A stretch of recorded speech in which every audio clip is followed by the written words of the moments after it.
여러분 안녕하세요. 송영선입니다. 6월 23일 송영선TV 시작하겠습니다. 현지 시간으로 내일부터 모레 이틀간, 다시 말하면 6월 24일, 25일 이틀간에 걸쳐 네덜란드 헤이그에서 나토 정상회담이 개최됩니다. 이 나토 정상회담에는 이재명 대통령은 참석하지 않기로 결정을 내렸습니다. 왜 안 가느냐? 왜 참석하지 않느냐? 두 가지 이유를 들었습니다. 국정과제가 산더미처럼 쌓여있다. 다시 말하면 국내에서 해결해야 될 현안이 산더미처럼 쌓여서 먼저 집안 청소부터 해야 되겠다. 집안 살림부터 챙겨야 되겠다. 두 번째로는 이 이란 전쟁이 본격적으로 시작되고 있으니까 대통령이 이렇게 혼란스러운 국제정세 속에서 자리를 비우는 것이 부담스럽다. 뿐만 아니라 이렇게 국제정세가 위급하게 돌아갈 때는 국내 대통령이 자리를 지키고 있으면서 만약에 무슨 사태가 일어날 때에선 국내에 그대로 자리를 지키고 있는 것이 더 빠르게 대응할 수 있는 방법이다. 이런 이유 때문에 참석 안 한다는 겁니다. 죄송합니다. 그런데 국내에서 이것은 이재명 측의 설명이죠. 그러나 대부분이 이 불참에 대해서 따가운 시선으로 보는 가장 큰 직접적인 이유는, 아니 국내 현안이 산적해서 못 가? 그것도 직접 초청까지 받아놓고 초청을 직접 받지도 않은 G7 회의에는 꾸역꾸역 가겠다고 찾아가서 외교망신 다 하고 국제적 외교에 있어서 프로토콜이 의전이 뭔지도 모르고 무례함과 무식함과 예의 없음 그리고 심지어 무시까지 당하는 모습을 세계 만방에 다 보이고 왔으니까 최소한 당분간은 조금 조심하면서 밖에 나가는 것은 조금 멈춰야 되겠다.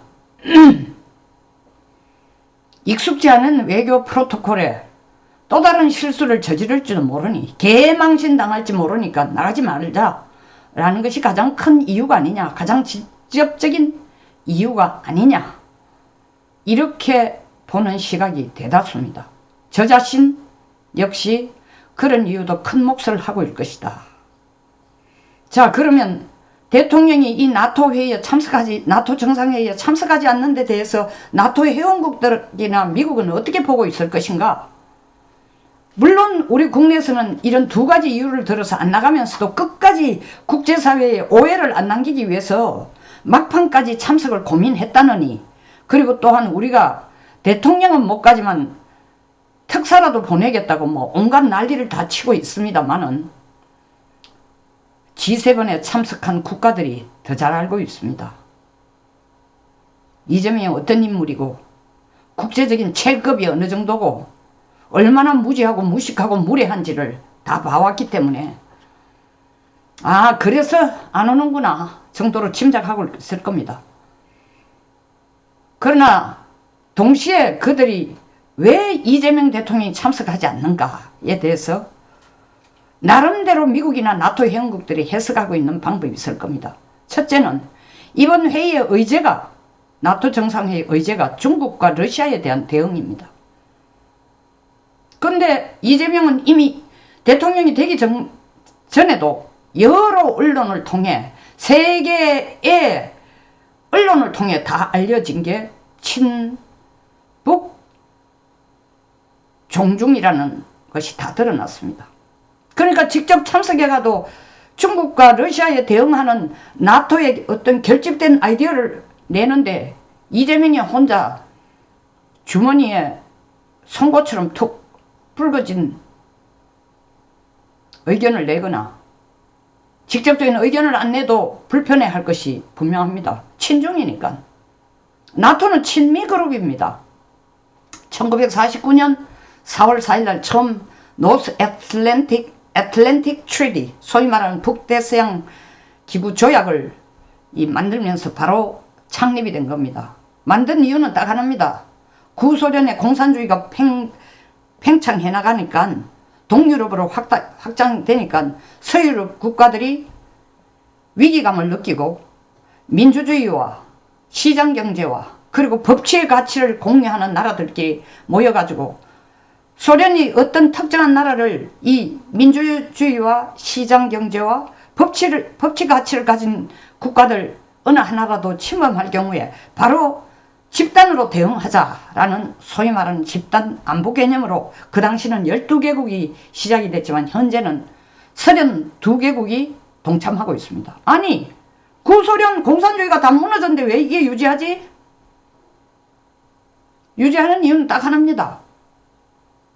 집단 안보의 필요성, 그리고 민주주의, 시장경제, 법치의 가치를 공유하는 국가들끼리는 이 가치를 공유할 뿐만 아니라 공유하는 국가들끼리는 서로 안보 측면에서도 도우고 힘을 합치는 게 단순하게 군사적인 안보를 넘어서 경제적, 문화적, 기술적 안보까지도 힘을 합치게 되는 거니까 구태여 만들어 놓은 걸 없앨 필요가 없습니다. 비록 구소련은 없어졌지만.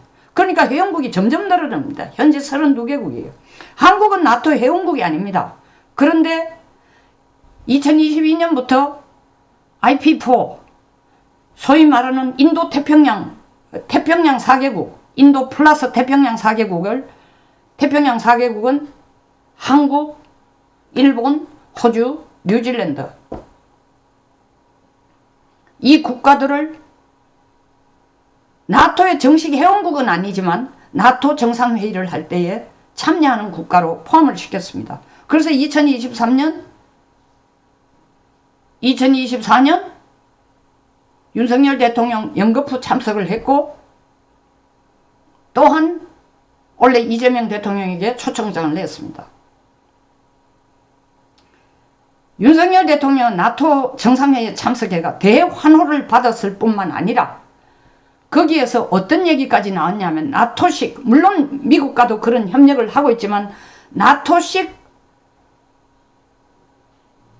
소위 말하는 전술핵 배치 안까지도 한국이 독자적인 핵개발을 하지 말고 미국의 핵을 나토에다가 배치하고 있는 것처럼 한국에도 배치해주는 안까지도 상당 부분 진전이 이루어졌습니다.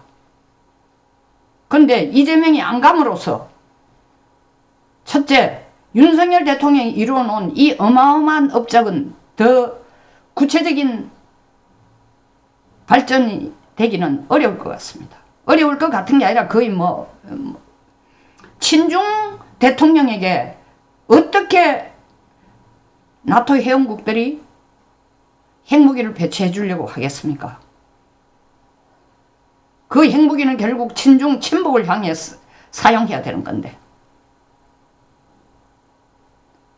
이번 의제가 러시아 중국 대응이니까 동시에 인도 태평양 국가들의 파트너 협력이니까 나토 국가들로서는 한국이나 일본 이 회원국이 아니지만 한국이나 일본, 호주, 뉴질랜드와 적극적인 협력을 더 강화시키는 나가는 것이 나토 회원 정상회의에서의 목표입니다. 근데 가장 껄끄러운 나라가 한국이야. 안 오는 게 겉으로는 굉장히 기다리고 있었는데 안 오니까 굉장히 유감스럽다, 섭섭하다고 얘기하지만 속으로는 그렇게 생각 안 할 거예요. 오면 도리어 불편하다라고 생각하고 있을지도 모릅니다. 환영을 결코 받을 수 없는 회원국이니까. 이재명도 그걸 알 거예요. 거기 가서 할 말이 뭐 있겠어요. 그 두 번째는 여기 가서 한미 정상회담 G7에서 못했던 걸 할 수 있지 않을까. 글쎄요. 이재명 주변에서 참모들도 그런 어드바이스를 했겠죠. 가도 트럼프가 이 나토 정상회의에 올지 안 올지도 확정적이지도 않다. 더더구나 이란과 전쟁을 시작했으니까 여기 정신 썩고 있겠느냐. 안 올 가능성이 높으니까 거기 가도 트럼프와 정상회담은 양자회담은 어렵다. 가서 얻는 것보다 눈총 받는 게 더 클 거다. 그런 어드바이스도 있었을 거라는 겁니다.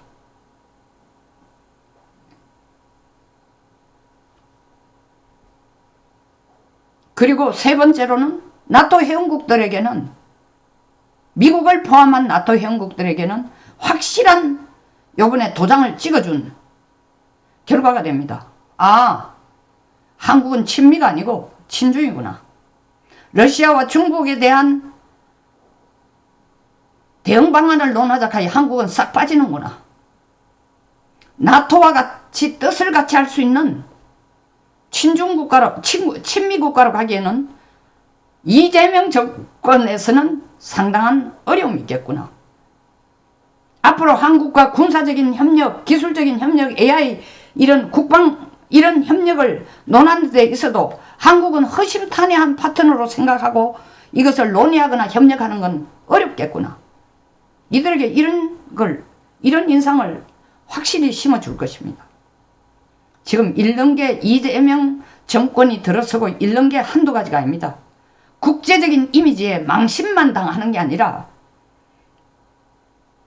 국제관계에서의 대한민국의 국익을 챙기는 데 있어서 뭐 다리를 하나하나 지금 잘라내고 있는 형상입니다. 여기 특사를 보낸다? 정상회담에, 대한민국의 정상회담의 회원국도 아니면서 특사 보낸다? 그 사람들은 뭐라고 보겠까? 나토 정상회담의 정상들이 어떤 시각으로 볼까요? 반가워하지 않을 겁니다. 특사를 보내? 아니, 나토 정상회원국들이 대통령과 수상들이 전부 와 있는데 대한민국에 특사를 보내? 나토 정상회의의 격을 우습게 본다고 도리어 그렇게 해석할 여지가 높을 수도 있는 겁니다. 이래저래 이재명 정권이 지금 국위선양을 하는 것이 아니라 국제관계에서 위신을 땅바닥으로 떨어뜨리는 일만 하고 있습니다. 다소 불편하더라도 이번 나토 회의에는 얼굴을 드러내고 나토 회원국들에게 우리도 러시아와 중국에 대응하는 친미국가라는 이미지를 바로 나타남으로써도 그 이미지를 심어줄 수 있는데 그 기회조차도 이재명 정권에서는 거절하겠다. 우린 친중으로 가겠다. 라는 이미지만, 불참함으로 그 이미지만 더 강화시켜주는 게 아닌가. 국익이 나락으로 떨어지고 있습니다. 국가 위신이 추락하고 있습니다.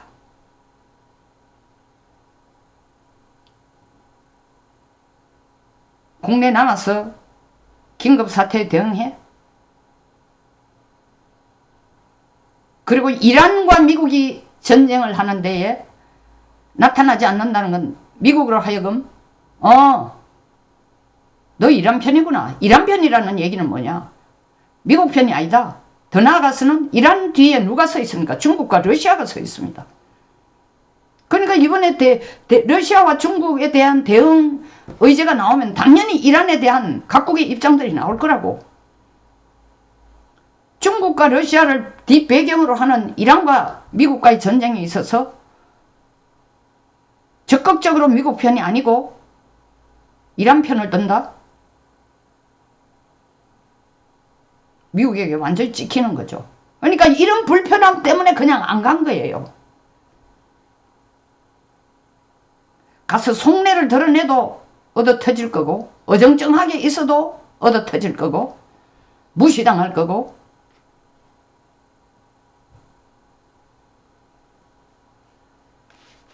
나라가 정말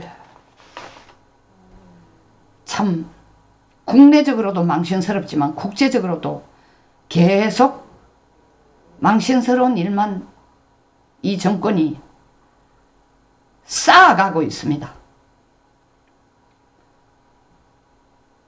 송영선 TV였습니다.